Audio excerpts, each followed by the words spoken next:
ഒരു കുട്ടിക്ക് പോലും അഡ്മിഷൻ നിശ്ചയിച്ചിട്ടില്ല. പിന്നെ എങ്ങനെയാണ് ഇങ്ങനെ ഒരു പരാതി വന്നത്? അത് വ്യാജപരമായിട്ട് കെട്ടിച്ചമച്ച് മനഃപൂർവ്വം ഈ സ്ഥാപനത്തെയും എന്നെയും ആക്ഷേപിക്കാനായിട്ട്. വെള്ള വസ്ത്രം ധരിക്കുന്ന കുഞ്ഞുങ്ങളെ ഞാൻ അനുവദിക്കത്തില്ല, വെള്ളിയാഴ്ച വരുന്നില്ല, ഇനി ഇവരെ ഞാൻ അഡ്മിഷൻ കൊടുക്കത്തില്ല എന്ന് ഇവര് അവിടെ നിന്ന് പരസ്യമായിട്ട് ഇവരെ ആക്ഷേപിച്ച് വിടുകയാണ് ചെയ്തത്. ഈ രക്ഷാകർത്താക്കൾ എന്നിട്ട് പറഞ്ഞു ഞങ്ങൾ എല്ലാ ദിവസവും വരാം, എല്ലാ ദിവസവും ടീച്ചർ അഡ്മിഷൻ എടുക്ക്.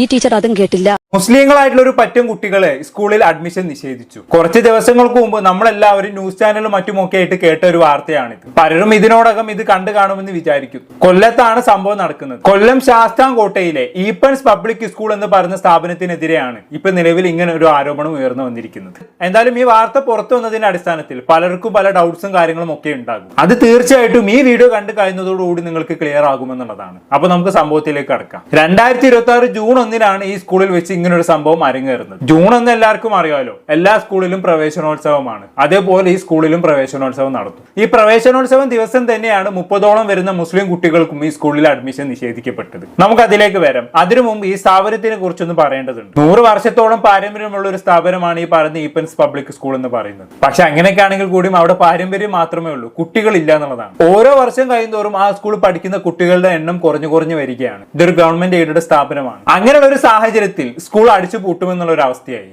കാരണം ഗവൺമെന്റിന് ഒരു കണക്കുണ്ട്, ഒരു വർഷം ഇത്ര കുട്ടികൾ ഓരോ സ്കൂൾ സ്ഥാപനത്തിലും വേണമെന്നുള്ളത്. ആ കണക്കിന് താഴെ ആകുമെന്നുള്ള ഒരു അവസ്ഥയിലേക്ക് ഈ സ്ഥാപനം പോയിക്കൊണ്ടിരിക്കുകയാണ്. കഴിഞ്ഞ അധ്യയന വർഷത്തിൽ വെറും 100-ൽ താഴെ കുട്ടികൾ മാത്രമേ ഈ സ്കൂളിൽ ഉണ്ടായിരുന്നുള്ളൂ. പക്ഷെ ഈ അധ്യയന വർഷത്തിൽ വെറും 60-ന് താഴെ കുട്ടികൾ മാത്രമാണുള്ളത്. ഇങ്ങനെ പോയി കഴിഞ്ഞാണെങ്കിൽ 50-ന് താഴെ എത്തും കുട്ടികൾ. അതോടെ സ്കൂൾ പൂട്ടേണ്ടി വരും. അങ്ങനെയുള്ള ഒരു അവസരത്തിൽ ആ സ്കൂളിലെ അധ്യാപകന്മാരെല്ലാവരും കൂടി ചേർന്നിട്ട് സ്ക്വാഡ് വർക്കിന് ഇറങ്ങി. ഈ സ്ക്വാഡ് വർക്ക് എന്ന് പറഞ്ഞു കഴിഞ്ഞാണെങ്കിൽ ആ സ്കൂളിന് ചുറ്റുമുള്ള വീടുകളിലൊക്കെ കയറി ചെന്നിട്ട് അവിടുത്തെ കുട്ടികളെ സ്കൂളിലേക്ക് അഡ്മിഷൻ എടുക്കാൻ വേണ്ടി റിക്വസ്റ്റ് ചെയ്യും. അങ്ങനെ ഒരു 10 വീട്ടിൽ കയറി ചെന്നാണെങ്കിൽ ഒരു ഗതിയും പരഗതിയും ഇല്ലാത്ത 2 വീട്ടിലെ കുട്ടിയെങ്കിലും സ്കൂളിൽ വന്ന് ചേരും അല്ലേ. അങ്ങനെ അവിടുത്തെ അധ്യാപകന്മാര് രാപ്പകലില്ലാതെ പല വീടുകളിലും കയറി ഇറങ്ങി കുട്ടികളെ സ്കൂളിലേക്ക് അഡ്മിഷൻ എടുക്കാനുള്ള പരിപാടികൾ തുടങ്ങി. അതിനിടയിൽ ഇവർ എന്ത് ചെയ്തു? ഈ സ്കൂൾ സ്ഥാപനത്തിന് തൊട്ടപ്പുറത്തായിട്ട് ഒരു ദർസ് സ്ഥിതി ചെയ്യുന്നുണ്ട്. ദർസ് എന്ന് പറഞ്ഞു കഴിഞ്ഞാണെങ്കിൽ പള്ളിയിൽ വെച്ച് മതം പഠിപ്പിക്കുന്ന ഒരു സ്ഥാപനമാണ്. അവിടെ ഒരു 30ഓളം കുട്ടികൾ നിന്ന് മതം പഠിക്കുന്നുണ്ട്. അങ്ങനെ ദർസിന് ഈ അധ്യാപകർ സമീപിച്ചു. എന്നിട്ട് അവിടുത്തെ ഉസ്താദുമാരോടെല്ലാം സംസാരിച്ച് അവിടെ പഠിക്കുന്ന 30ഓളം കുട്ടികളെ ആ സ്കൂളിലേക്ക് അയക്കാമെന്ന് ധാരണയായി. അതോടെ അധ്യാപകർക്ക് സന്തോഷമായി. ആ വർഷം കിട്ടേണ്ട കുട്ടികളുടെ എണ്ണം കഴിഞ്ഞല്ലോ. അങ്ങനെ പ്രൊസീജിയറും കാര്യങ്ങളെല്ലാം നടന്നു. ജൂൺ 1 പ്രവേശനോത്സവമായി. അങ്ങനെ ദർസിലെ കുട്ടികൾ എന്താക്കി? പ്രവേശനോത്സവത്തിന്റെ സമയത്ത് അവർ സാധാരണ ധരിക്കാറുള്ള വസ്ത്രദാനത്തിൽ തന്നെ ആ സ്കൂളിൽ ചെന്നു. ഈ ദർസിൽ പഠിക്കുന്ന കുട്ടികളുടെ വസ്ത്രദാനം ഞാൻ പ്രത്യേകിച്ച് പറഞ്ഞേണ്ട ആവശ്യമില്ലല്ലോ, വെള്ള വസ്ത്രവും തൊപ്പിയുമായിരിക്കും. എന്തായാലും ഇവർ ഈ വേഷത്തിൽ അവിടെ കണ്ടപ്പോ അവിടുത്തെ HMന് തീരെ അങ്ങ് പിടിച്ചില്ല. പുള്ളിക്കാരെന്താക്കി? ഇങ്ങനെയുള്ള കുട്ടികൾക്കൊന്നും ഇവിടെ അഡ്മിഷൻ തരത്തില്ല എന്നുള്ള നിലപാടങ്ങ് എടുത്തു. അത് വൻ പ്രശ്നമായി. അവിടെയുള്ള മറ്റുള്ള അധ്യാപകരെല്ലാം ഈ HMനെതിരെ നിന്നു. നമ്മളൊന്ന് ആലോചിച്ച് നോക്കൂ, ഓൾറെഡി അടിച്ചുപൂട്ടലിന് വക്കിൽ നിൽക്കുന്ന ഒരു സ്ഥാപനമാണ്. ആ സ്ഥാപനത്തിനെ രക്ഷിച്ചെടുക്കാനെങ്കിലും അവിടെ കുട്ടികൾക്ക് അഡ്മിഷൻ കൊടുക്കാന്നല്ലാതെ, മാത്രമല്ല മറ്റുള്ള അധ്യാപകർ ഈ കുട്ടികൾ അവിടെ എത്തിക്കാൻ എന്തോരം കഷ്ടപ്പെട്ട് കാണും. ആ കഷ്ടപ്പാട് മുന്നിൽ കണ്ടിട്ടുണ്ടെങ്കിൽ അവർക്ക് അവിടെ അഡ്മിഷൻ കൊടുത്തൂടെ? പ്രത്യേകിച്ച് ആ കുട്ടികൾക്ക് അഡ്മിഷൻ കൊടുക്കാൻ അവിടെ തടസ്സങ്ങളൊന്നുമില്ല. HMന്റെ വാശി തന്നെയാണ് അവർക്ക് അവിടെ അഡ്മിഷൻ നിഷേധിക്കപ്പെട്ടത്. മറ്റുള്ള അധ്യാപകരുടെ രാപ്പകരില്ലാത്ത കഷ്ടപ്പാടിനെയാണ് ഈ HMന്റെ ഒരു വാശി കൊണ്ട് അങ്ങ് ഇല്ലാണ്ടായി പോയത്. എന്തായാലും ഇതോടെ മറ്റുള്ള അധ്യാപകരെല്ലാം ഈ HMനെതിരെ നിന്നു. അങ്ങനെ സംഭവം നാട്ടുകാരറിഞ്ഞു. അതോടെ എന്ത് സംഭവിച്ചെന്ന് അറിയോ? നാട്ടുകാർ മൊത്തം സ്കൂളിൽ അങ്ങോട്ട് ഇരച്ച് കയറി വന്ന് വൻ സീനായി മക്കളെ. അവസാനം പോലീസുകാർക്ക് ഒരു സംഭവത്തിൽ ഇടപെടേണ്ടി വന്നു എന്നുള്ളതാണ്. അങ്ങനെ നാട്ടുകാരും പോലീസുകാരും തമ്മിൽ കൊമ്പ് ഓർക്കുന്ന അവസ്ഥയിലേക്ക് എത്തിയ കാര്യങ്ങൾ, അതിന് ദൃശ്യങ്ങളൊക്കെ പുറത്തു വന്നിട്ടുണ്ട്. മുതലാന്ന് കണ്ടുനോക്കാം.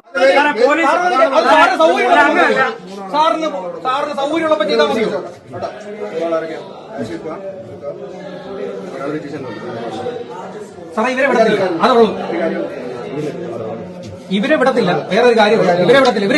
ഇവരെ ഈ റൂമിനകത്തിരിക്കും.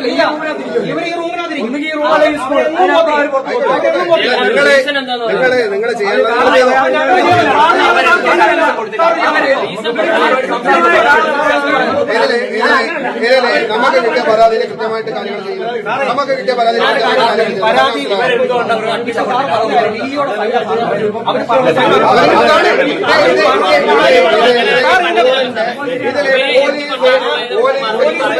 കാര്യമുള്ളത് ഇതില്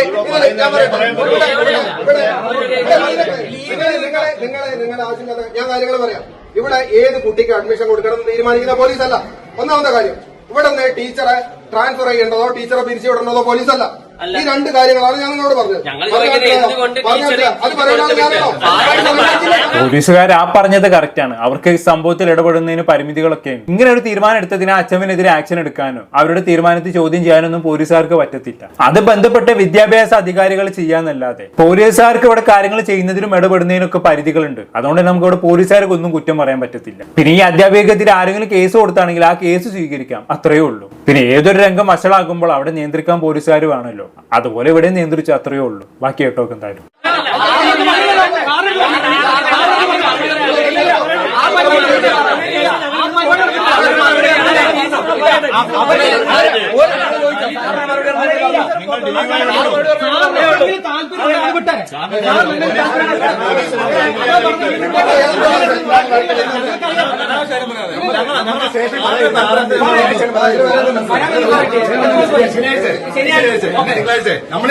ഒരു പരാതി കിട്ടും അന്വേഷിക്കാൻ വരുന്നത് ഇപ്പൊ ഒരു പ്രശ്നം ഉണ്ടായപ്പോ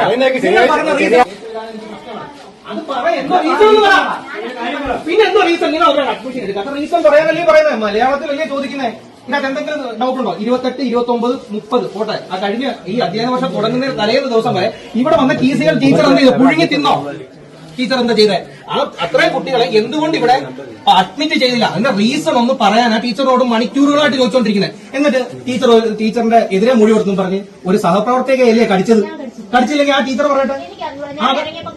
ടീച്ചറെ വായിക്കും. ശരി, ടീച്ചറെ വായിന്റെ അടുത്ത് എന്തൊരു സാധനം കൊണ്ടുവച്ച് കഴിഞ്ഞാലും ടീച്ചർ കടിക്കുമോ? എന്തൊക്കെ മുടന്തി ന്യായീകരണങ്ങളാണ് ഈ പറയുന്നത്? പറഞ്ഞേ കേട്ടില്ലേ? ഒരു അധ്യാപികയെ ടീച്ചർ കടിച്ചല്ലോ എന്ന് ചോദിച്ച സമയത്ത് ടീച്ചറെ മറുപടി നോക്കി നിങ്ങൾ എന്റെ വായിന്റെ അടുത്ത് കൊണ്ടുപോയി കൈ വെച്ച് കഴിഞ്ഞാണെങ്കിൽ ഞാൻ കടിക്കലാണ്, പിന്നെ എന്താ ചെയ്യേണ്ടത് നോക്കി. വല്ലാത്തൊരു ജാതി മറുപടി ഇഷ്ടം അല്ലെ? പല ടൈപ്പ് മറുപടികൾ കണ്ടിട്ടുണ്ട്, പക്ഷെ ഇമാതിരി മറുപടി ആദ്യമായിട്ടാണ് കേൾക്കുന്നത്. എന്തായാലും ബാക്കി പറഞ്ഞട്ടെ. ഈ 35 പിള്ളേർ നിങ്ങളെ വായിക്കാതെ കൈകൊണ്ട് വെച്ചോ. ഈ 35 പിള്ളേർ ടീച്ചർ ചോദിച്ചാലും നല്ല മറുപടി പറയുന്നത്. ഈ 35 കുട്ടികൾ നിങ്ങളെ വായിക്കകത്ത് കൊണ്ട് കൈവച്ചോ എന്ന് ചോദിക്കുന്ന സമയത്ത് ടീച്ചറുടെ തിരിച്ചുള്ള ചോദ്യം എന്താണ്?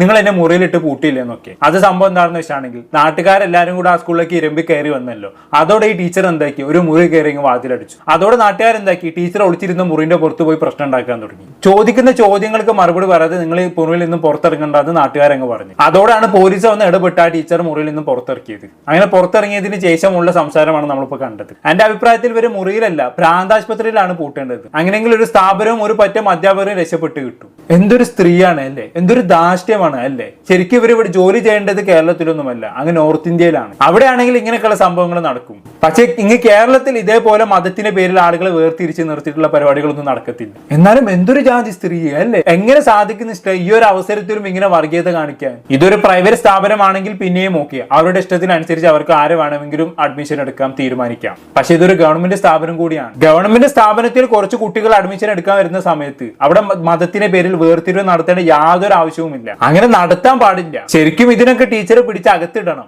ബാക്കി പറഞ്ഞാലും 35 പിള്ളേര് 35 പിന്നെ നിങ്ങൾ അങ്ങനെ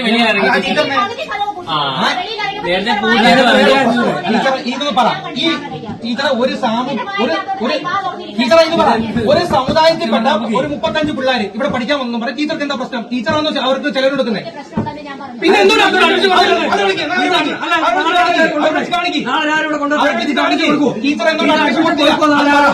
അഡ്മിഷൻ റീസൺ ഒന്ന് വ്യക്തമായിട്ട് പറ. അത് മാത്രമേ ചോദിക്കുന്നുള്ളൂ. റീസൺ നിങ്ങൾ നിയമപരമായിട്ടാണ് ചെയ്തത്. എന്താണ് ചെയ്തത് ഞങ്ങൾ കൂടെ അറിയണ്ടായോ? ഞങ്ങളുടെയും കൂടെ പൈസ തന്നിട്ടാ നിങ്ങൾക്ക് ശമ്പളം തരുന്നത്. ഞങ്ങൾ ടാക്സ് കൊടുക്കുന്ന പൈസ നിങ്ങൾക്ക് ശമ്പളമായിട്ട് തരുന്നത്. അതിന് അറിയാനുള്ള ഒരു മൗലികമായ അവകാശം ഞങ്ങൾക്കുണ്ട്. നിങ്ങളൊന്ന് പറഞ്ഞു തന്നാൽ മതി. അതെന്ത്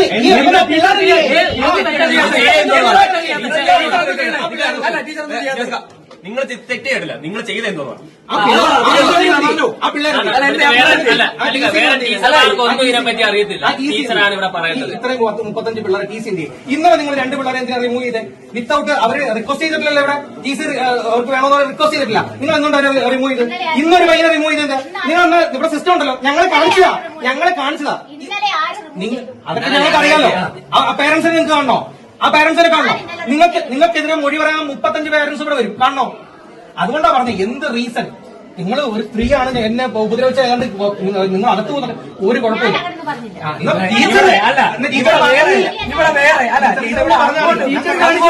ഈ ടീച്ചർ ഇരുത്തങ്ങളുണ്ടാണ് എനിക്ക് ദേഷ്യം വരുന്നത്. നിങ്ങൾ എന്ത് വേണമെങ്കിലും ചോദിച്ചോ, ഞാൻ അതിന് മറുപടി പറയാൻ പോണില്ല എന്നുള്ള രീതിയിലുള്ള ഒരു സ്ഥായി ഭാവത്തിലുള്ള ഇരുത്തം അല്ലേ. എന്തൊരു സ്ത്രീയാണോ ഇതൊക്കെ? എങ്ങനെ സാധിക്കുന്നുണ്ടോ ഇവർക്ക് ഇങ്ങനെയൊക്കെ ചെയ്യാൻ? ഇമാതിരി തോന്നിവാസം കാണിച്ച് കൂട്ടിയതും പോരാഞ്ഞിട്ട് ചോദിക്കുന്ന ചോദ്യങ്ങൾക്കൊന്നും മറുപടി ഇല്ല. ചോദിക്കുന്നതിന് വേറെ എന്തൊക്കെയാണ് മറുപടി പറയുന്നത്. എന്തായാലും പുള്ളിക്കാർ പെട്ടു എന്ന് പറഞ്ഞാൽ മതിയല്ലോ, ഇതോടെ ആളങ്ങ് എക്സ്പോസ്ഡ് ആയി. എന്തായാലും ഈ വിഷയവുമായി ബന്ധപ്പെട്ട് ആ സ്കൂളിലെ മറ്റു പല അധ്യാപകന്മാരും മാധ്യമങ്ങളെ കണ്ട് സംസാരിച്ചിട്ടുണ്ടായിരുന്നു. അതിൽ ഈ ദർസിൽ പോയി കുട്ടികളെ സ്കൂളിലേക്ക് കൊണ്ടുവന്ന ഒരു അധ്യാപികയുണ്ട്. പുള്ളിക്കാരി മാധ്യമങ്ങളെ കണ്ട് ചില കാര്യങ്ങൾ പറയുന്നുണ്ട്. നമ്മൾ എന്തായാലും ഒന്ന് കേട്ടോക്കാം. ജൂൺ 1 പ്രവേശനോത്സവത്തിൽ ചക്കോളി ഭാഗത്തുനിന്ന് ഒരു 10-30 കുട്ടികളും രക്ഷകർത്താക്കളും TCയും പിന്നെ ആവശ്യമായ രേഖകളും കൊണ്ട് നമ്മൾ സ്കൂളിൽ അഡ്മിഷൻ എടുക്കാൻ ഞങ്ങൾ പോയാണ് കൊണ്ടുവന്നത്. വണ്ടിക്കകത്ത് കൊണ്ടുപോയി കുറേ ആൾ കൊണ്ടുവന്ന് ഇവിടെ ആക്കി. അപ്പോൾ പ്രവേശനോത്സവം നടന്നു. അത് കഴിഞ്ഞിട്ട് കഴിഞ്ഞ് അവർ അഡ്മിഷൻ്റെ സമയം അപ്പോൾ ഞങ്ങൾ തന്നെ അവിടെ നിന്ന് എഴുതി അഡ്മിഷനാക്കി ഓരോരുത്തരെ ഞങ്ങൾ ആ ഓഫീസിൻ്റെ മുമ്പിൽ എത്തിച്ചപ്പോൾ ഇവിടെ കുറച്ച് അവർക്ക് ചില കുട്ടികൾക്ക് ഈ തെറസിലെ കുട്ടികൾക്ക് വെള്ളിയാഴ്ച വരാൻ സാധിക്കത്തില്ല. അപ്പം പറഞ്ഞ് ഇവർ ഓരോരുത്തരെ വിളിച്ചിട്ട് ചോദിച്ച് എല്ലാ ദിവസവും വരും. HM വിളിച്ച് ഓരോരുത്തരത്തും ചോദിച്ച് നിങ്ങൾ എല്ലാ ദിവസം വരുന്ന കുട്ടികളാണോ എന്ന് ചോദിച്ചു. അപ്പം പറഞ്ഞു വെള്ളിയാഴ്ച എങ്ങാനും മുടങ്ങുമായിരിക്കും ടീച്ചറെ എന്ന് പറഞ്ഞു. ഇവിടെ മുസ്ലിങ്ങളെ കയറ്റത്തില്ല, വെള്ള വസ്ത്രം ധരിക്കുന്ന കുഞ്ഞുങ്ങളെ ഞാൻ അനുവദിക്കത്തില്ല, വെള്ളിയാഴ്ച വരുന്നില്ല, ഇനി ഇവരെ ഞാൻ അഡ്മിഷൻ കൊടുക്കത്തില്ല എന്ന് ഇവർ അവിടെ നിന്ന് പരസ്യമായിട്ട് ഇവരെ ആക്ഷേപിച്ച് വിടുകയാണ് ചെയ്തത്. ഓക്കെ, ഇവിടെ ടീച്ചർ അവസാനം പറഞ്ഞാൽ നിങ്ങൾക്കൊരു ഡൗട്ട് വരാൻ സാധ്യതയുണ്ട്. അതായത് ഈ കുട്ടികൾ അഡ്മിഷൻ എടുക്കുന്ന സമയത്ത് കുട്ടികളോട് അങ്ങോട്ട് ചോദിച്ചിട്ടുണ്ടായിരുന്നു നിങ്ങൾ എല്ലാ ദിവസവും സ്കൂളിലേക്ക് വരത്തില്ല എന്നുള്ളത്. അന്നേരം ആ കുട്ടികളുടെ മറുപടി എന്താണ്? ഞങ്ങൾ എല്ലാ ദിവസവും വരാം, പക്ഷെ ചിലപ്പം വെള്ളിയാഴ്ച ലീവായിരിക്കും കേട്ടോ എന്നുള്ളത്. ഇത് കേൾക്കുന്ന സമയത്ത് പലർക്കും ഒരു ഡൗട്ട് വരാം. ഇവിടെ ഒരുവിധം എല്ലാ സ്കൂളുകളും തിങ്കൾ തൊട്ട് ശനിയാഴ്ച വരെ പ്രവർത്തിക്കുന്നുണ്ട്. ആ സ്കൂളുകളിലെല്ലാം സ്കൂളിലെ റൂൾ അനുസരിച്ച് എല്ലാ ദിവസവും കുട്ടികൾ സ്കൂളിൽ ഹാജരായിക്കൊള്ളണം. കുട്ടികൾ ഇഷ്ടത്തിനനുസരിച്ചൊന്നും അവിടെ ലീവ് എടുക്കാൻ പറ്റത്തില്ല. അങ്ങനെ ഇരിക്കെ ഒരു സ്കൂൾ സ്ഥാപനത്തിൽ അഡ്മിഷൻ എടുക്കാൻ വരുന്ന കുട്ടികൾ അങ്ങോട്ട് പറയുകയാണ് ഞങ്ങൾ വെള്ളിയാഴ്ച ലീവ് ആയിരിക്കും എന്നുള്ളത്. ഇതെങ്ങനെ ശരിയാവുക എന്ന് പലരും ചിന്തിക്കുന്നുണ്ടാകും അല്ലേ. ഈ വാർത്തകളിലെല്ലാം കമന്റ് ബോക്സിൽ അങ്ങനെ പലരും പറയുന്നതായിട്ട് കണ്ടു. ഇവിടെ സംഭവം എന്താണെന്ന് വെച്ചാണെങ്കിൽ ഇവിടെ സ്കൂളിൽ ഈ കുട്ടികളുടെ പാരന്റ്സോ സ്വമേധയാ സ്വന്തം ഇഷ്ടപ്രകാരം വന്ന ആ സ്കൂൾ അഡ്മിഷൻ എടുത്തതല്ല അല്ലേ. പകരം ഇവിടെ സംഭവിച്ചത് എന്താണ്? ആ കുട്ടികൾ അങ്ങോട്ട് കൊണ്ടുപോയി ആ അധ്യാപകരുടെ താല്പര്യപ്രകാരം അല്ലെങ്കിൽ അവരുടെ ഇഷ്ടപ്രകാരം ആ കുട്ടികൾ ഇവിടെ വന്ന് ജോയിൻ ചെയ്തതാണ്. അങ്ങനെ വരുമ്പോൾ ആ കുട്ടികൾ പറയുകയാണ് ടീച്ചറെ നമ്മൾ എല്ലാ ദിവസവും ഉണ്ടാവും കേട്ടോ, പക്ഷെ വെള്ളിയാഴ്ച ചിലപ്പോൾ ലീവ് ആയിരിക്കും എന്നുള്ളത്. അപ്പൊ അന്നേരം ആ അധ്യാപകർ എന്താണ് ചെയ്യേണ്ടത്? എന്തേലും ആയിക്കോട്ടെ മോൻ ആദ്യം അഡ്മിഷൻ എടുക്കുന്നതായിരിക്കില്ലേ പറയുക. അത്രേ ഇവിടെ സംഭവിച്ചിട്ടുള്ളൂ. അല്ലാതെ ഈ കുട്ടികൾക്ക് മാത്രം വെള്ളിയാഴ്ച ലീവ് കൊടുക്കുന്ന സിസ്റ്റം ഒന്നും അവിടെ ഇല്ല. ജസ്റ്റ് അഡ്മിഷൻ കിട്ടാൻ വേണ്ടി കുട്ടികൾ പറയുന്ന കാര്യങ്ങളൊക്കെ അംഗീകരിച്ച് കൊടുക്കുന്നു, അത്രേ ഉള്ളൂ. അഡ്മിഷൻ എടുത്തു കഴിഞ്ഞാണെങ്കിൽ പിന്നെ അവരോട് കാര്യങ്ങളൊക്കെ പറഞ്ഞ് തിരുത്താലോ. അല്ലാണ്ടോട് ആരും വല്ലാണ്ടെങ്കിൽ കാട് കയറി ചിന്തിക്കൊന്നും വേണ്ട. ബാക്കി കേട്ടോക്കെ എന്തായാലും ഈ രക്ഷകർത്താക്കൾ എന്നിട്ട് പറഞ്ഞു ഞങ്ങൾ എല്ലാ ദിവസവും വരാം, എല്ലാ ദിവസവും ടീച്ചർ അഡ്മിഷൻ എടുക്ക്. ഈ ടീച്ചർ അതും കേട്ടില്ല. ഞങ്ങൾ ഈ തെറസിലെ കുഞ്ഞുങ്ങൾക്ക് വേണ്ടുന്നതെല്ലാം കൊണ്ടുവന്ന് ഞങ്ങൾ അവർ ഒരു ദിവസം പോലും ഞങ്ങളെ വീട്ടിൽ ഇരുത്താതെ കുട്ടികളെ കൊണ്ടുവന്ന് നിരന്തരമായിട്ട് പീഡിപ്പിച്ചുകൊണ്ടിരുന്ന ഒരു സമയമായിരുന്നു. അപ്പോൾ ഞങ്ങൾക്ക് കുട്ടികളെ ഈ PTA-ക്കാരെല്ലാം കൂടെ കൂടിയാണ് ചക്കവള്ളി ഞങ്ങൾ കുട്ടികളെ കൊണ്ടുവന്നത്. സ്ക്വാഡ് വർക്ക് ചെയ്താണോ കുഞ്ഞുങ്ങളെ കൊണ്ടുവന്നത്? ഞങ്ങൾ 2-3 അധ്യാപകരും അത് കഴിഞ്ഞിട്ട് PTA-ക്കാരും കൂടെ കൊണ്ട് എൻ്റെ ഒരു പോസ്റ്റിൻ്റെ കാര്യം കൊണ്ടാണ് ഈ കുട്ടികളെ കൊണ്ടുവന്നത്. ഈ ടീച്ചറിന് അല്ലാതെ ഞങ്ങൾക്ക് വ്യക്തിവൈരാഗ്യമൊന്നുമില്ല. രാത്രി മുതൽ ഞങ്ങൾ സംസാരിക്കുകയും എടുക്കുകയും ചെയ്ത് ഈ മുസ്ലിം കുഞ്ഞുങ്ങളെന്ന് കണ്ടപ്പോഴാണ് അവർക്ക് മാനസികമായിട്ട് ഒരു വിഭ്രാന്തി ഉണ്ടായി. അവിടെ അങ്ങ് ആ രക്ഷകർത്താക്കളെ മുഴുവൻ ആക്ഷേപിക്കുന്ന രീതിയിലാണ് പറഞ്ഞു വിട്ടത്. അതുപോലെ തന്നെ ഈ കുട്ടികൾ എടുക്കാതിരിക്കാൻ ഇവിടെ അത്രയും സ്ട്രെങ്ത് ഉണ്ടോ? അത്രയ്ക്ക് കൂടുതൽ 5ാം ക്ലാസ്സിൽ 5 കുട്ടികളെ വന്നിട്ടുള്ളൂ ഈ ഏരിയയിൽ നിന്ന്. അത് വന്നിരിക്കുന്നത് ഇവിടെ പഠിക്കുന്ന കുഞ്ഞുങ്ങളുടെ അനിയന്മാർ മാത്രമാണ് ഇവിടെ വന്ന് ചേർന്നിരിക്കുന്നത്. അത് ഞങ്ങളെ കണ്ടുകൊണ്ട് മാത്രമാണ് ഈ കുട്ടികളെ ഇവിടെ ചേർത്തിരിക്കുന്നത്. അല്ലെങ്കിൽ ഈ ടീച്ചറിനെ ഇവിടെ പഠിപ്പിക്കുന്ന ഈ ടീച്ചറുള്ള കാലത്തോളം ഈ കുട്ടികൾ വരത്തില്ല എന്ന് രക്ഷാർത്ഥം ഞങ്ങളുടെ മുഖത്ത് നോക്കി. അപ്പോൾ എൻ്റെ ഒരു പോസ്റ്റിനെ സംബന്ധിച്ച് വിഷയങ്ങൾ ഉണ്ടാവുന്നത് കൊണ്ടാണ് ഞങ്ങളിവിടെ കൊണ്ടുവന്നത്. ഈ 5 കുട്ടികളാണ് 5ാം ക്ലാസ്സിലേക്ക് വന്നത്. ഇത് അൺഎക്കണോമിക് ആവുകയാണ് ഈ സ്കൂൾ. അൺഎക്കണോമിക്കൽ ആവുക എന്ന് പറഞ്ഞാൽ എന്താണെന്ന് മനസ്സിലായല്ലോ അല്ലെ. അതായത് ഗവൺമെന്റിന്റെ കണക്കനുസരിച്ച് ഒരു വർഷത്തിൽ ഒരു സ്കൂളിൽ ഇത്ര കുട്ടികൾ വേണമെന്ന് നിർബന്ധമുണ്ട്. ആ എണ്ണത്തിന് താഴ്ത്തി കഴിഞ്ഞാണെങ്കിൽ ആ സ്കൂൾ അങ്ങ് അൺഒഫീഷ്യൽ ആയിട്ട് അല്ലെങ്കിൽ അൺഎക്കണോമിക്കൽ ആയിട്ട് അങ്ങ് പ്രഖ്യാപിക്കും ഗവൺമെന്റ്. അതിനെക്കുറിച്ചാണ് ടീച്ചർ പറയുന്നത്. ഓരോ വർഷം കഴിയുന്നവരും കുട്ടികളുടെ എണ്ണം കുറഞ്ഞു വരികയാണ്. ഇങ്ങനെ പോയി കഴിഞ്ഞാണെങ്കിൽ സ്കൂൾ അധികം വൈകാതെ അൺഎക്കണോമിക്കൽ ആയിട്ട് മാറും. ആ അവസ്ഥ തടയാൻ വേണ്ടിയിട്ടാണ് ദർസെന്നും പറഞ്ഞ് ദർസിൽ കുറച്ച് കുട്ടികളെ അവർ പിടിച്ചു കൊണ്ടുവന്നത്. അന്നേരമാണെങ്കിലോ ഈ HM-ന്റെ ഭയങ്കര ധാഷ്ട്യവും പിടിവാശിയും. എങ്ങനെയെങ്കിലും കുറച്ച് കുട്ടികളെ നിലനിർത്തി ആ സ്ഥാപനം മുന്നോട്ട് കൊണ്ടുപോകാന്നല്ലാതെ ഒന്നില്ലെങ്കിലും ഒരുപാട് ആളുകൾ ഉപജീവന മാർഗം കഴിയുന്ന ഒരു സ്ഥാപനമല്ല അത്. അതെങ്കിലും ചിന്തിക്കാനുള്ള ഒരു ബോധം HM-ന് വേണ്ടേ? എന്ത് പറയാനാണില്ലേ, ഓരോരോ വർഗീയ വശങ്ങൾ ഇഷ്ടമാണ്. ബാക്കി കേട്ടോക്കെ എന്തായാലും. അപ്പം ഈ സ്കൂൾ അൺഎക്കണോമിക് ആവാതിരിക്കാനാണ് ഞങ്ങൾ പരമാവധി കഠിനാധ്വാനം ചെയ്ത് 10-30 കൂടുതൽ കുട്ടികൾ കുറച്ച് TC 19 TC വന്നു കഴിഞ്ഞു. ഞങ്ങളുടെ ഓൺലൈൻ വന്നു കഴിഞ്ഞു. ബാക്കിയുള്ളവർ അഡ്മിഷൻ എടുക്കാനായിട്ട് നിൽക്കുന്നു. അതിന് TC വാങ്ങിക്കാൻ ഞങ്ങൾ എഴുതി കൊടുത്ത് TC വാങ്ങിക്കാൻ പോയേക്കുന്ന കുറേ ആൾക്കാർ. അന്നേരം ബുധനാഴ്ചയ്ക്ക് മുമ്പ് 10-30 കുട്ടികളെ അഡ്മിറ്റ് ചെയ്യാം. ഈ ഓൺലൈൻ വന്ന TC ഒക്കെ എന്താ ചെയ്തത്? അവർ തിരിച്ചുവിട്ട്. രക്ഷിതാക്കള് ഇവർ ഇത്രയും അപമാനിച്ചപ്പോൾ അവർ പറഞ്ഞു ഞങ്ങൾക്ക് ടീച്ചർ എന്നിട്ട് തരാൻ പറഞ്ഞു. ഞങ്ങളെ അഡ്മിഷൻ വരുമോ ഇല്ലയോ എന്ന് PTA പ്രസിഡന്റ് കയറി പറഞ്ഞു, വൈസ് പ്രസിഡന്റ് കയറി പറഞ്ഞു, ടീച്ചർ ഒരു കാര്യം അഡ്മിഷൻ കൊടുക്ക്, വരുത്തില്ലെങ്കിൽ ടീച്ചർ ആബ്സെന്റ് ചെയ്യ്, വരാത്ത ദിവസങ്ങൾ ആബ്സെന്റ് ചെയ്യുക. അല്ല ഈ തുടർച്ച 15 ദിവസം ആകുമ്പോഴാണ് റിമൂവ് ചെയ്യുന്നത്. അല്ലാതെ നമുക്ക് ഒരു ദിവസം വന്നില്ലെന്ന് പറഞ്ഞ് നമുക്ക് കുട്ടിയെ റിമൂവ് ചെയ്യാൻ പറ്റത്തില്ല. പക്ഷേ ഈ ടീച്ചർ അഡ്മിഷൻ കൊടുക്കത്തില്ല എന്ന് വാശിയിൽ തന്നെ നിന്നു. എന്നിട്ട് ഞങ്ങൾ തന്നെ AOയും വിളിച്ചു, DOയും വിളിച്ച്, DO ഓഫീസിൽ നിന്ന് ഞങ്ങൾ ഇവിടെ വിളിച്ച് പറഞ്ഞു ടീച്ചറെ അഡ്മിഷൻ എടുക്കുക എന്ന് പറഞ്ഞിട്ട് പോലും ഈ ടീച്ചർ അഡ്മിഷൻ എടുത്തില്ല. എന്തൊരു ധാർഷ്ട്യമാണ് അല്ലേ? മുകളിൽ നിന്നും വിളിച്ച് പറഞ്ഞിട്ട് പോലും ടീച്ചർ കുട്ടികൾക്ക് അഡ്മിഷൻ കൊടുക്കുന്നില്ല എന്ന് പറഞ്ഞു കഴിഞ്ഞാണെങ്കിൽ ഈ തള്ളയുടെ മൈൻഡ് സെറ്റ് ഒന്ന് ആലോചിച്ച് നോക്കി നിങ്ങൾ. സംഭവം ഈ തള്ളക്ക് നല്ല പിടിപാടുണ്ട്. ആ ഒരു ധൈര്യത്തിലാണ് ഈ തള്ള മുകളിൽ നിന്ന് വിളിച്ച് പറഞ്ഞിട്ട് പോലും വാച്ച് പിടിച്ച് അവിടെ ഇങ്ങനെ ഇരിക്കുന്നത്.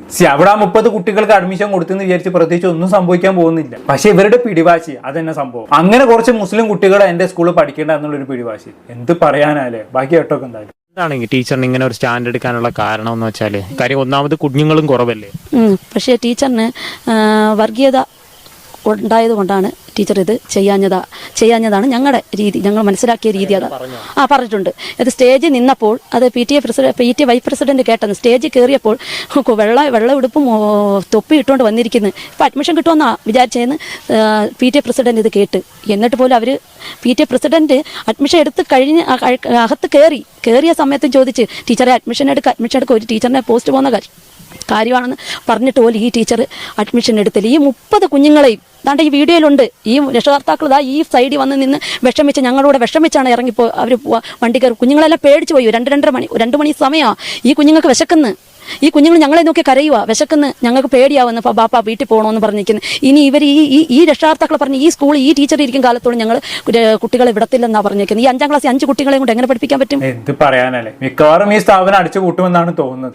ഇനി ഇതൊക്കെ കേട്ട് അവിടേക്ക് വരുന്ന കുട്ടികളും വരാത്ത അവസ്ഥയിലേക്കായിരിക്കും ഈ കാര്യങ്ങൾ മാറാൻ പോകുന്നത്. ഇതെല്ലാം അവിടെ വിനയായിട്ട് മാറാൻ പോകുന്നത് ആ സ്കൂളിന് തന്നെയാണ്. അതൊന്നും ചിന്തിക്കാനുള്ള ബോധം ആ തള്ളക്കില്ലെന്ന് തോന്നുന്നു. ഞാൻ വിചാരിച്ച കാര്യങ്ങൾ ഇവിടെ നടക്കണം, അതേ ഇവിടെ നടക്കാവുന്നുള്ള ഒരു സ്റ്റാൻഡ് മാത്രമാണ് ഈ തള്ളക്കുള്ളത്. ഇതൊക്കെ കണ്ടിട്ടും കേട്ടിട്ടും അധികാരികളൊക്കെ കയ്യും കെട്ടി നോക്കി നിൽക്കുന്നുണ്ടല്ലോ എന്ന് ആലോചിക്കുമ്പോഴാണ് പുച്ഛം തോന്നി പോകുന്നത്. സംഭവം ഞാൻ നേരത്തെ പറഞ്ഞ പോലെ തന്നെ ഈ തള്ളക്ക് നല്ല പിടിപാടുണ്ട്. മുമ്പൊരിക്കൽ എല്ലാവരും കൂടി ചേർന്ന് ഈ തള്ളനെ സ്കൂളിൽ നിന്ന് പുറത്താക്കിയതാണ്. പക്ഷെ പൊട്ടുപോലെ തന്റെ പിടിപാട് വെച്ച് ഈ തള്ള സ്കൂളിലേക്ക് വീണ്ടും കയറി വന്ന് അതിനെക്കുറിച്ച് ഈ അധ്യാപിക തന്നെ പറയുന്നുണ്ട്. നിങ്ങൾ എന്തായാലും ഒന്ന് കേട്ടു. അതുപോലെ ഈ HMനെതിരെ നേരത്തെ എന്തെങ്കിലും നടപടി വന്നിട്ടുണ്ടോ? അതെന്തായിരുന്നു അവരുടെ പേര്? 2021 കാലഘട്ടത്തിൽ 23 വരെ സസ്പെൻഷൻ നേരിട്ട ഒരു ടീച്ചറാണിത്. അത് കഞ്ഞി വിഷയവുമായിട്ട് സംബന്ധിച്ചാണ് പുറത്തു പോയിരുന്നത്. കുഞ്ഞുങ്ങൾക്ക് കഞ്ഞി കൊടുത്തില്ല അന്നത്തെ സമയത്ത്. ആ സമയത്ത് അതിൽ നിന്ന് സസ്പെൻഷൻ നേരിട്ട ഒരു അധികം അന്നേ പറയുമായിരുന്നു ഞാനിത് ഇറങ്ങുന്നതിന് മുമ്പ് ഇത് പൂട്ടിച്ചേ ഞാൻ കൊടുക്കത്തോളെന്ന്. അവർ ഇവിടെ വന്ന് എല്ലാ അധ്യാപകരുടെ പറഞ്ഞിട്ടുണ്ട്. മാനേജ്മെന്റ് ഈ 2021 കാലഘട്ടത്തിൽ അങ്ങനെ ഈ മാനേജ്മെന്റ് അത് സസ്പെൻഷൻ ആയ സമയത്ത് അവർ ഒരുപാട് പരിശ്രമിച്ചു. ഇവർ പൈസ വാരി എറിഞ്ഞ് DO ഓഫീസിലും ബാക്കി എല്ലായിടത്തും DDയിലും വലിയ വക്കീലിനെ കൊണ്ട് വാദിച്ച് അതിൽ നിന്ന് അവർ തിരിച്ചു കയറി. ഇവർക്ക് പൈസ നഷ്ടമല്ലാതെ അവർക്ക് നീതി കിട്ടിയില്ല. അതുകൊണ്ട് മാനേജ്മെന്റ് പറയുന്നത് ഇവർ ഇറങ്ങുന്ന സമയം വരെ ഞങ്ങൾക്ക് അവർ കൈവിട്ടു. കാരണം 21 മുതൽ 23 വരെ അവരെ ഇറക്കി നിർത്തിയിരുന്നു. പക്ഷെ ഇവർ തിരിച്ച് ശക്തിയോടെ തന്നെ കയറി വന്ന്. അപ്പൊ അവർക്കിനി ഒന്നും ചെയ്യാൻ പറ്റത്തില്ല. അവരുടെ പൈസ പോകുന്നതാണ്. ആർക്കും ഈ തള്ളക്കെതിരെ ഒന്നും ചെയ്യാൻ പറ്റാത്ത അവസ്ഥയാണ്. ലിറ്ററലി എല്ലാവരും കുടുങ്ങി നിൽക്കുന്ന അവസ്ഥയാണ്. ഈ തള്ളന്റെ കയ്യിലാണെങ്കിലും പൂത്ത് കാശും പിടിപാടുണ്ടായതുകൊണ്ട് തന്നെ ഇവർക്കെതിരെ ഒരു ചെരുവിലേര് അനക്കാൻ പോലും പറ്റാത്ത അവസ്ഥ. ശരിക്കും പറഞ്ഞാൽ മുഖ്യമന്ത്രി ഇതിൽ ഇടപെടണം എന്നാണ് എന്റെ അഭിപ്രായം. മുഖ്യമന്ത്രിക്ക് ഇതിന് പരാതിയൊക്കെ പോയിട്ടുണ്ട്. മിക്കവാറും ഒരു നടപടി ഉണ്ടാകുമെന്നാണ് അറിയാൻ കഴിഞ്ഞത്. എന്തായാലും അത്രയും നല്ലത്. ഇവിടെ ഈ തള്ളയുടെ വാശി കാരണം ഒരു സ്ഥാപനമാണ് നശിക്കാൻ പോകുന്നത്. ഇതൊന്നല്ലേ കേട്ടോ, ഇനിയും ഈ അധ്യാപിക ഒരുപാട് കാര്യങ്ങൾ പറയുന്നുണ്ട്. ഈ തള്ളക്ക് പല അധ്യാപകരെയും കണ്ണെടുത്താൽ കണ്ടുകൂടാ, ഒട്ടുമിക്ക അധ്യാപകരെയും കണ്ണെടുത്താൽ കണ്ടുകൂടാ. എന്നിട്ട് ഈ തള്ളന്റെ വാശി കാരണം പലർക്കും ഈ സ്ഥാപനത്തിൽ നിന്ന് ജോലി വരെ നഷ്ടപ്പെട്ടിട്ടുണ്ട്. ഈ തള്ളക്കെതിരെ സ്കൂളിൽ വെച്ച് ആരെങ്കിലും എന്തെങ്കിലും സംസാരിച്ച് കഴിഞ്ഞാണെങ്കിൽ പിന്നെ ആ തള്ള അവർക്ക് പണി കൊടുത്തിട്ട് അടങ്ങും. അമ്മാതിരി ഒരു സാധനമാണിത്. അവിടെ ബാക്കിയുള്ള അധ്യാപകരെ സംബന്ധിച്ചിടത്തോളം അവരെല്ലാം സഹിച്ചും ക്ഷമിച്ചാണ് ഇത്രയും കാലം മുന്നോട്ട് പോയിക്കൊണ്ടിരുന്നത്. പക്ഷെ ഇപ്പൊ ഇങ്ങനെ ഒരു അവസരം ഉണ്ടായപ്പോഴാണ് എല്ലാവർക്കും ഈ തള്ളക്കെതിരെ പ്രതികരിക്കാൻ ഒരു അവസരം കിട്ടിയത്. അതുകൊണ്ട് ഇവർ പ്രതികരിച്ചെന്നേ ഉള്ളൂ. എന്തായാലും പ്രശ്നങ്ങൾ ഇത്രയും ആയതോടെ ഈ തള്ള അവരുടെ വിശദീകരണമായിട്ട് രംഗത്ത് വന്നിട്ടുണ്ട് കേട്ടോ. നമ്മൾ എന്തായാലും അതൊന്ന് കേട്ടോക്കാം. ശാസ്താംകോട്ട ഈപ്പൻ മെമ്മോറിയൽ സ്കൂളിലാണ്. കഴിഞ്ഞ ദിവസം അഡ്മിഷനുമായി ബന്ധപ്പെട്ട് ചില കുട്ടികൾക്ക് അഡ്മിഷൻ നിഷേധിച്ചതുമായി ബന്ധപ്പെട്ട് പരാതികൾ ഉയർന്ന സ്കൂളിലാണ് നമ്മളിപ്പോൾ നിൽക്കുന്നത്. ആ സംഭവം എന്താണെന്നുള്ളത് നമ്മൾ അവിടെ ഇവിടുത്തെ പ്രഥമ അധ്യാപിക അദ്ദേഹത്തിന്റെ അടുത്ത് തന്നെ ചോദിച്ച് നമുക്ക് മനസ്സിലാക്കാം. എന്താ ടീച്ചറെ, എന്തായിരുന്നു സംഭവിച്ചത്? ടീച്ചർ ഏതെങ്കിലും കുട്ടികൾക്ക് അഡ്മിഷൻ നിഷേധിച്ചത്? ഒരു കുട്ടിക്ക് പോലും അഡ്മിഷൻ നിശ്ചയിച്ചിട്ടില്ല. പിന്നെ എങ്ങനെയാണ് ഇങ്ങനെ ഒരു പരാതി വന്നത്? അത് വ്യാജപരമായിട്ട് കെട്ടിച്ചമച്ച് മനഃപൂർവ്വം ഈ സ്ഥാപനത്തെയും എന്നെയും ആക്ഷേപിക്കാനായിട്ട് ചിലർ കെട്ടിച്ചമച്ചുണ്ടാക്കിയ കാര്യമാണ്. അങ്ങനെ ഒരു സംഭവം ഉണ്ടായിട്ടില്ലെന്നാ ടീച്ചർ പറഞ്ഞത്? അഡ്മിഷൻ ഞാൻ നിശ്ചയിച്ചിട്ടില്ല ഒരു കുട്ടിക്ക് പോലും. പിന്നെ എന്താണ് സംഭവിച്ചത്? ഇത് അഡ്മിഷൻ നിശ്ചയിച്ചായിട്ട് വരുത്തി തീർക്കുകയാണ് ചെയ്തത്. ഇവിടെ രാവിലെ ഒരു ചെറിയ സംഘർഷ സാധ്യത ഉണ്ടായിരുന്നു. എന്താണോ അതിന് കാരണം? എന്താണോ നമുക്ക് ഒഫീഷ്യലായിട്ട് നമ്മുടെ മേലധികാരികളോ അങ്ങനെ ഒഫീഷ്യലായിട്ട് ഡിപ്പാർട്ട്മെന്റിൽ നിന്ന് വരുമ്പോഴോ കൊടുക്കേണ്ട ചോദ്യങ്ങൾക്ക് ഉത്തരം കൊടുക്കുക എന്നുള്ളതാണ് എന്റെ കർത്തവ്യം. ഞാൻ സർക്കാർ ശമ്പളം വാങ്ങിക്കുന്ന ഒരു അധ്യാപികയാണ്.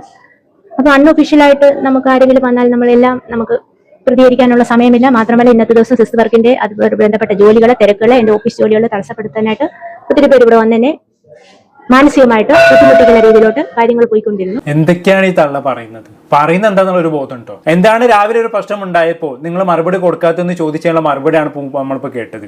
അൺഒഫീഷ്യലായിട്ട് എന്ത് ചോദിച്ചാലും ഞാൻ മറുപടി കൊടുക്കില്ല പോലും. അൺഒഫീഷ്യലായിട്ട് ചോദിച്ചതിനെ കൊണ്ടൊന്നല്ല, പുള്ളിക്കാരുടെ കയ്യിൽ മറുപടി ഇല്ല, അതുകൊണ്ടാണ്. അവിടെ മുസ്ലിങ്ങൾ ആയതുകൊണ്ടാണ് ആ 30 കുട്ടികൾക്ക് അഡ്മിഷൻ കൊടുക്കാത്തത് എന്നുള്ളതാണ് ശരിക്കുള്ള കാരണം. പക്ഷെ അതിവിടെ പറയാൻ പറ്റൂലല്ലോ. അതുകൊണ്ട് തന്നെ പുള്ളിക്കാരി ഉരുണ്ട് കളിക്കാണ്. ഏതുവരെ ഉള്ളിൽ പോകുമെന്നുള്ളത് നമുക്ക് നോക്കാം. ബാക്കി കേട്ടോക്ക് എന്താ? അല്ല, ഇവിടെ ഇപ്പൊ വന്ന് നമ്മൾ സംസാരിച്ച മിക്ക അധ്യാപകരും ടീച്ചറിനെതിരെയാണ് സംസാരിച്ചത്. അതെന്തുകൊണ്ടായിരിക്കും? അതൊരു പക്ഷേ അവർക്ക് വ്യാജ TC-കൾ വെച്ച് അഡ്മിഷൻ നടത്തി വ്യാജ തസ്തിക സൃഷ്ടിച്ച് അവരുടെ തസ്തിക നിലനിർത്താനുള്ള പലപ്പോഴും അതിന് ഞാൻ എതിർ നിന്നിട്ടുണ്ട്. എന്നെ സംബന്ധിച്ച് ഞാൻ സർക്കാർ ശമ്പളം വാങ്ങിക്കുന്ന ഒരു അധ്യാപികയാണ്. ഗവൺമെന്റിന് സാമ്പത്തിക ബാധ്യത വരുത്തുന്ന യാതൊന്നും എന്റെ ഭാഗത്തുനിന്ന് ഉണ്ടാവില്ല. ഗവൺമെന്റിന് എന്ത് സാമ്പത്തിക ബാധ്യത ഉണ്ടാവുന്നതാണ് നിങ്ങൾ ഈ പറയുന്നത്? അവിടെ ആ 30 മുസ്ലിം കുട്ടികൾ ആ സ്കൂളിൽ പഠിച്ചെന്ന് കരുതി എന്ത് അധിക ബാധ്യതയാണ് ഗവൺമെന്റിന് വരാൻ പോകുന്നത്? അല്ല, എനിക്ക് മനസ്സിലാവുന്നില്ല. ആ 30 കുട്ടികൾക്ക് ഉച്ചഭക്ഷണം കൊടുക്കേണ്ടി വരുന്നതോ? അല്ല, അറിയാത്തോണ്ട് ചോദിക്കുക. അവിടെ ആ സ്കൂളിൽ ആ കുട്ടികൾ പഠിച്ചെന്ന് കരുതി അവരുടെ മുഴുവൻ ചെലവൊന്നും സർക്കാർ ഏറ്റെടുക്കണ്ടല്ലോ. പറയുന്നത് എന്താണെന്നുള്ളൊരു ബോധം വേണ്ട. ലോജിക്ക് ഇല്ലാണ്ട് എന്തൊക്കെയാണ് ഈ തള്ള പറയുന്നത്. പിന്നെന്താ പറഞ്ഞ വ്യാജ TC വെച്ച് കുട്ടികൾക്ക് അഡ്മിഷൻ കൊടുക്കാൻ നോക്കി. എവിടെയാണ് ഇവിടെ വ്യാജ TC വരുന്നത്? ഈ കുട്ടികൾ ഇന്ത്യയിൽ താമസിക്കുന്ന മനുഷ്യന്മാരല്ലേ? ഈ തള്ളനെ വർത്താനം കേട്ടേ തോന്നും ഈ കുട്ടികളെല്ലാവരും പാകിസ്ഥാനിൽ നിന്ന് പിടിച്ചു കൊണ്ടുവന്നിട്ട് അവർക്ക് ഇന്ത്യൻ പൗരത്വം കൊടുത്ത് ഇന്ത്യയിൽ സ്കൂളിൽ അഡ്മിഷൻ കൊടുക്കാൻ വേണ്ടി കൊണ്ടുവന്നാണെന്നുള്ളത്. ആ ലെവലിലാണ് ഈ തള്ള സംസാരിച്ച് വെക്കുന്നത്. എന്തൊക്കെയോ തട്ടിവിടേണ്ട അങ്ങോട്ട് പറയണ എന്താന്നുള്ളൊരു ബോധമില്ല. ഇതൊരു ബാക്കി കേട്ടോക്കെ എന്തായാലും. അപ്പോൾ വ്യാജ TC-കൾ വെക്കുക, അനധികൃതമായിട്ട് ഹാജർ കൊടുത്ത് കുട്ടികളെ അഡ്മിറ്റ് ചെയ്ത് അങ്ങനെ അനധികൃതമായിട്ട് ഹാജർ കൊടുത്ത് കൊണ്ടുപോയി തസ്തിക നിലനിർത്തുന്ന പ്രവണതയോടെ എനിക്ക് യോജിക്കാനാവില്ല. ഇവിടെ ആരും അനധികൃതമായിട്ട് ഹാജർ കൊടുക്കാമെന്നൊന്നും ഏറ്റിട്ടില്ല. ഇത് സംഭവം എന്താണെന്ന് വെച്ചാണെങ്കിൽ ഈ അഡ്മിഷൻ എടുത്ത 30 കുട്ടികൾ വെള്ളിയാഴ്ച വരാൻ പറ്റില്ല എന്ന് പറഞ്ഞിട്ടുണ്ടായിരുന്നല്ലോ. അത് അധ്യാപകർ അഗ്രി ചെയ്തിട്ടുണ്ടായിരുന്നല്ലോ. അതിനെ കുറിച്ചാണ് പറഞ്ഞത്. കുട്ടികൾ വന്നിട്ടില്ലെങ്കിൽ അവർക്ക് അവിടെ ആബ്സെൻസ് തന്നെ മാർക്ക് ചെയ്യും. അല്ലാണ്ട് അവർക്ക് വരാണ്ട് അവിടെ ഹാജരൊന്നും കൊടുക്കൂല. ഇത് ചുമ്മാ പിടിച്ചു നിൽക്കാൻ വേണ്ടി പച്ചക്കള്ളം പറയുന്നത് അങ്ങോട്ട്. ബാക്കി പറഞ്ഞായിരുന്നു. അത് നിയമവിരുദ്ധമാണ്. അതുകൊണ്ട് എന്നോട് വ്യക്തിവൈരാഗ്യമുള്ള അധ്യാപികമാരുമുണ്ട്, അധ്യാപകരുമുണ്ട്. ഇപ്പൊ നമ്മളിവിടെ വന്നപ്പം ഒരു അധ്യാപിക പറഞ്ഞത് ടീച്ചർ ആ ടീച്ചറിനെ കടിച്ചു എന്നാണ്. സത്യത്തിൽ അങ്ങനെ ഒരു സംഭവം ഉണ്ടായിട്ടുണ്ടോ? അങ്ങനെ ഒരു സംഭവം ഉണ്ടായിട്ടില്ല. എന്നെ ഒരു മുറിക്കകത്ത് കൂട്ടിയിടാൻ അധ്യാപിക ഉൾപ്പെടെ ചില പാർട്ടിക്കാരോട് ഒത്തുകൊണ്ടിച്ച് ശ്രമിച്ചിട്ടുണ്ട്. മുറിയിലല്ല, പ്രാന്താശുപത്രിയിലാണ് ഇതിനൊക്കെ പൂട്ടിയിടുന്നത്. അത് ഞാൻ നേരത്തെ പറഞ്ഞു കഴിഞ്ഞല്ലോ. മുറിയിൽ പൂട്ടിയിടാൻ നോക്കി പോലും പൂട്ടിയിടാൻ പറ്റിയ ഒരു മുതലിഷ്ടം. എന്തായാലും ഇനിയും എന്തൊക്കെയോ ഈ തള്ള വിളിച്ച് പറയുന്നുണ്ട് കേട്ടോ. സമയമില്ലാത്തതുകൊണ്ട് ഞാൻ എല്ലാം കൂടി എടുത്ത് കാണിക്കുന്നില്ല. എന്തൊരു ധാർഷ്ട്യമാണെന്ന് നോക്കിക്കേ. ഇവരുടെ സംസാരത്തിൽ തന്നെ എത്രത്തോളം അഹങ്കാരമുണ്ടെന്ന് നോക്കിക്കേ. ഞാൻ എന്തും കാണിക്കും, എന്ത് തോന്നിയാസം കാണിക്കും, അതിനൊന്നും നിങ്ങൾക്ക് എന്നെ ഒരു ചുക്കും ചെയ്യാൻ കഴിയില്ല എന്നുള്ള രീതിയിലാണ് ഇവർ സംസാരിക്കുന്നത്. അല്ലേ, വല്ലാത്തൊരു തരം തള്ളച്ചിട്ട. എന്തായാലും ഇങ്ങനെയൊക്കെയാണ് കാര്യങ്ങളുടെ ഒരു കടുപ്പ് വശം എന്ന് പറയുന്നത്. എന്തായാലും ഇതുമായി ബന്ധപ്പെട്ടുള്ള വാർത്തകൾക്ക് എല്ലാം താഴെ ചില കമന്റുകൾ ഞാൻ കണ്ടിട്ടുണ്ടായിരുന്നു കേട്ടോ. അതായത് സ്കൂളിൽ സാധാരണ യൂണിഫോമിലല്ല വരാറുള്ളത്, ഈ കുട്ടികൾ മാത്രം എന്താ വെള്ള വസ്ത്രം ധരിച്ച് വന്നേക്കുന്നത്. അതിനുള്ള ഒരു ക്ലാരിഫിക്കേഷൻ കൂടി തന്നിട്ട് ഞാൻ നിർത്താം. പക്ഷെ ആ ഡൗട്ട് ശരിയാണ്. സാധാരണ എല്ലാവരും സ്കൂളിൽ യൂണിഫോമിലാണ് വരാറുള്ളത്. പക്ഷെ അന്ന് അവിടെ പ്രവേശനോത്സവമായിരുന്നു, എല്ലാവരും കളർ ഡ്രസ്സിലാണ് വരുന്നത്. അങ്ങനെ അവരവരുടെ ഇഷ്ടത്തിനനുസരിച്ചുള്ള വസ്ത്രം ധരിച്ചെന്നേ ഉള്ളൂ. സ്കൂൾ അഡ്മിഷൻ കിട്ടിക്കഴിഞ്ഞാണെങ്കിൽ പിറ്റേ ദിവസം മുതൽ ഈ കുട്ടികളും യൂണിഫോമിൽ തന്നെ ആയിരിക്കും വരിക. അല്ലാതെ എല്ലാ ദിവസവും ഒരു വെള്ള വസ്ത്രവും തൊപ്പിയും ധരിച്ചിട്ടല്ല വരിക. അപ്പൊ ആ ഡൗട്ട് എല്ലാവർക്കും ക്ലിയർ ആയി കാണുമെന്ന് വിചാരിക്കുന്നു. ഇപ്പൊ നിലവിൽ ഈ അധ്യാപികക്കെതിരെ മുഖ്യമന്ത്രിക്ക് അടക്കം പരാതി പോയിട്ടുണ്ട്. ഉടനെ നടപടി ഉണ്ടാകുമെന്ന് തന്നെ നമുക്ക് കരുതാം. അങ്ങനെ ഒരു വാർത്തക്കായി ഞാൻ കാത്തിരിക്കുന്നു. എന്താണെന്നായിട്ട് നിങ്ങൾക്ക് തോന്നുന്നത് കമന്റ് ബോക്സിൽ രേഖപ്പെടുത്തുമല്ലോ. അടുത്തൊരു ടോപ്പിക്കുമായി വീണ്ടും കാണാം.